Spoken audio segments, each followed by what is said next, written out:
आप जानते हैं साल 2026 में गंगा दशहरा कब है? कौन सा समय सबसे शुभ माना जाएगा और क्यों कहा जाता है कि इस दिन माँ गंगा का स्मरण करने से भी पापों का नाश हो जाता है? दोस्तों, गंगा सिर्फ एक नदी नहीं है, करोड़ों लोगों की आस्था है। भगवान शिव की जटाओं से निकली दिव्य धारा है और कलयुग में मोक्ष देने वाली माँ मानी जाती है। तो आज इस वीडियो में हम जानेंगे गंगा दशहरा 2026 की सही तिथि, पूजा का शुभ समय, माँ गंगा के पृथ्वी पर आने की अद्भुत कथा और वो विशेष उपाय जो आपके जीवन में सुख शांति ला सकते हैं। तो वीडियो को अंत तक ज़रूर देखिए और शुरुआत करते हैं माँ गंगा के जयकारे के साथ। हर हर गंगे।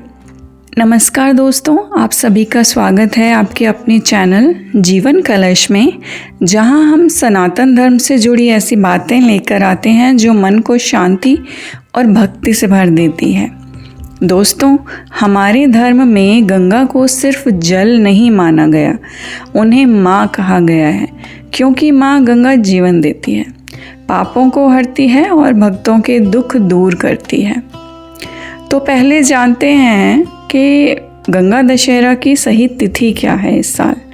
हिंदू पंचांग के अनुसार गंगा दशहरा हर वर्ष ज्येष्ठ माह के शुक्ल पक्ष की दशमी तिथि को मनाया जाता है।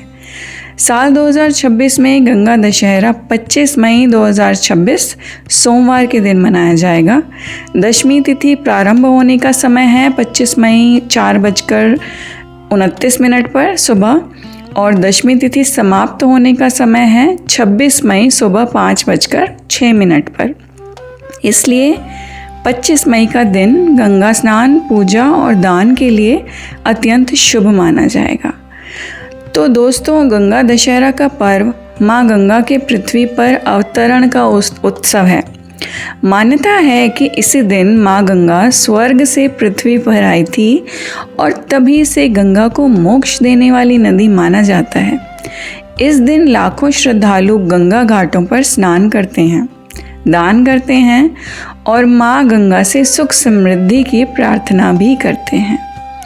तो अब वो सुनिए वो पावन कथा जो गंगा दशहरा का सबसे बड़ा आधार है। बहुत समय पहले राजा सगर नाम के एक प्रतापी राजा थे। उन्होंने अश्वमेध यज्ञ शुरू किया था, लेकिन देवराज इंद्र को भय हुआ कि कहीं राजा सगर उनसे अधिक शक्तिशाली ना बन जाएं वो यज्ञ करके। इसलिए इंद्र ने यज्ञ का घोड़ा चुरा लिया और कपिल मुनि के आश्रम में बांध दिया। राजा सगर के 60,000 पुत्र घोड़े को खोजते खोजते वहां पहुंचे। उन्होंने बिना सोचे समझे कपिल मुनि पर आरोप लगा दिया। ऋषि के क्रोध से सभी पुत्र वहीं भस्म हो गए। अब उनकी आत्मा की मुक्ति का एक ही उपाय था, स्वर्ग से गंगा को पृथ्वी पर लाया जाए। कई पीढ़ियां बीत गई, लेकिन यह कार्य कोई नहीं कर सका। फिर जन्म हुआ राजा भगीरथ का। भगीरथ ने अपने पूर्वजों की मुक्ति के लिए वर्षों तक घोर तपस्या की। उनकी तपस्या से प्रसन्न होकर माँ गंगा पृथ्वी पर आने के लिए तैयार हो गई, लेकिन समस्या यह थी कि गंगा का वेग इतना प्रचंड था कि पृथ्वी उसे सहन नहीं कर सकती थी। तब भगवान शिव ने अपनी जटाओं में माँ गंगा को धारण किया और धीरे धीरे उन्हें पृथ्वी पर प्रवाहित किया। इसी कारण भगवान शिव को गंगाधर भी कहा जाता है। दोस्तों, गंगा दशहरा शब्द का अर्थ भी बहुत सुंदर है। दश यानी कि 10 और हरा यानी कि नाश करना। मान्यता यह है कि इस दिन श्रद्धा से गंगा स्नान करने और माँ गंगा का स्मरण करने से मनुष्य के 10 प्रकार के पाप नष्ट हो जाते हैं। इसलिए इस पर्व को गंगा दशहरा कहा जाता है। हमारे धर्म में गंगा स्नान को बहुत पवित्र माना गया है, लेकिन दोस्तों, सिर्फ शरीर का स्नान ही नहीं, मन की शुद्धता भी ज़रूरी है।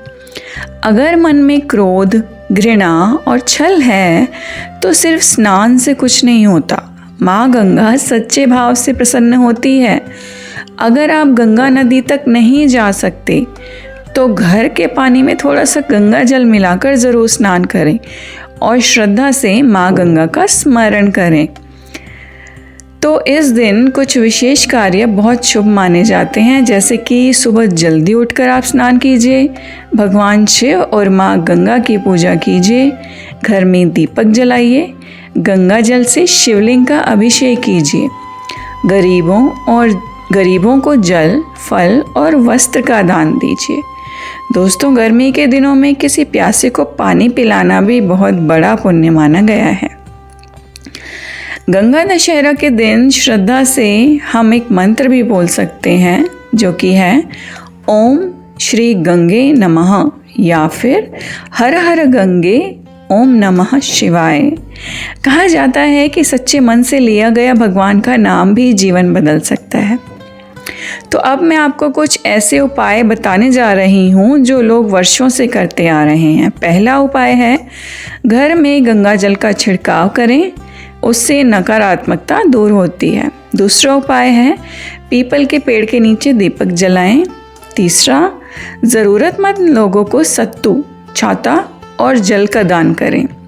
चौथा उपाय, इस दिन झूठ, क्रोध और अपशब्दों से बचना चाहिए।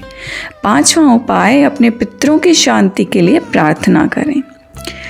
दोस्तों, एक बात बहुत दुख देती है, जिस गंगा को हम माँ कहते हैं उसी गंगा को हम गंदा भी कर रहे हैं।